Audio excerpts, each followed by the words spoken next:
చెప్పులు గుట్టిన చేతులతోటే చరితను రాయాలేం, ఈ దేశాన్ని లాలేం.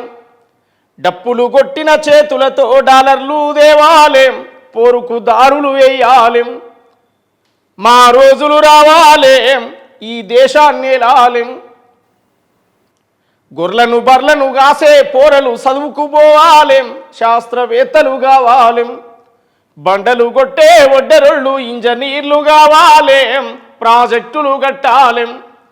కాలి నడకన పోయేటోడు గాలి మోటరెక్కాలేం, ఏరోప్లేను నడుపాలేం.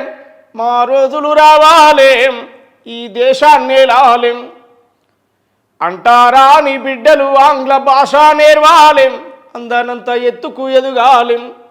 బుద్ధుడు పూలే అంబేద్కరులే మార్గం కావాలేం, మమతల స్వర్గం రావాలేం. మా రోజులు రావాలేం, కామన్ విద్య విధానము అమలు కావాలేం. ఒక మంత్రి కొడుకు పేదోని కొడుకు ఒక బల్లే చదవాలేం. మా రోజులు రావాలేం, ఈ దేశాన్ని లాలేం. చెప్పులు గుట్టిన చేతులతోనే చరితను రాయాలేం, ఈ దేశాన్ని లాలేం. డప్పులు కొట్టిన చేతులతో డాలర్లు దేవాలేం, పోరుకు దారులు వేయాలేం. అన్నా అంటే ఒక్కొక్కసారి కొన్ని పాటలు వింటూ ఉంటే మనసు కలిసి వేస్తూ ఉంటుంది, అంటే దుఃఖమే వస్తుంటుంది. జరుగుతుందట్రా మీరు చెప్పినటువంటి పాటలో ఉన్నటువంటి సారాంశం అంతా కూడా, అంటే మంత్రుల పిల్లలు, కలెక్టర్ల పిల్లలు, ఈ పేదింటి బిడ్డలు, మాదిగ మాల, ఈ గిరిజన జాతులలో ఉన్నటువంటి పేదింటి పిల్లలు కూడా ఒకటే బల్లాలో చదువుకునేటటువంటి రోజులు వస్తాయంటారా? అంటే అధికారికంగా ప్రభుత్వాలు డిసిషన్ తీసుకోవాలనేది నా ఒపీనియన్. కొన్ని సందర్భాల్లో ఉపాధ్యాయులు చదువు చెప్పే బళ్ళలోనే పిల్లలు కూడా తీసుకొచ్చి చదువు చెప్తున్నారు. ఆదర్శవంతమైన ఉపాధ్యాయులు కొంతమంది, నా పిల్లల్ని ఇంకొకరికి ఎందుకు పంపాలి, నేను బయట పిల్లలకు చదువు నేర్పుతున్నా కదా, నా పిల్లలు కూడా అక్కడే నేర్పుతా అని చెప్పి తీసుకుపోయే వాళ్ళు ఉన్నారు. మనం అక్కడక్కడ వార్తల్లో చూసినాం, చదివినాం. అందువల్ల ప్రభుత్వమే ఒక పాలసీ తేవాలి, కామన్ విద్య విధానం అనేటువంటి ఒక పాలసీని తీసుకురావాలి ప్రభుత్వం అనేది నా ఒపీనియన్. అందువల్ల అందులో ఆ లైన్ అట్లే చూసుకుంటూ చెప్పుకుంటూ వచ్చినప్పుడు కుమ్మరి సాకలి మంగళిం కుమ్మరి కమ్మరి గౌలల్లు లా పట్టా పొందాలేం, వీళ్ళు జడ్జిలు కావాలేం. అనగారిన పిల్లలు ఐఏఎస్లు కావాలేం, ఐపీఎస్లు కావాలేం. మా రోజులు రావాలేం, ఈ దేశాన్ని లాలేం. ఇది నా స్లోగన్.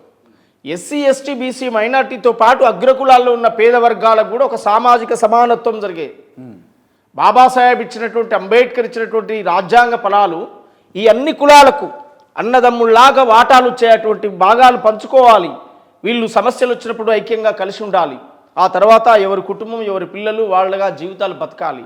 వీళ్ళు బాబాసాహెబ్ అంబేద్కర్ ఇచ్చినట్టు, మనకు భారత రాజ్యాంగంలో బాబాసాహెబ్ అంబేద్కరు ఆయనే చదువుకున్న తర్వాత, ఆయనే ప్రపంచ దేశాలు తిరిగిన తర్వాత, ఆయన స్టడీ చేసిన తర్వాత నా ప్రజలకు ఏం కావాలని కోరుకున్నప్పుడు ఆయన మనకిచ్చినటువంటిది చదివిచ్చాడు, మనకిచ్చినటువంటిది ఓటిచ్చాడు.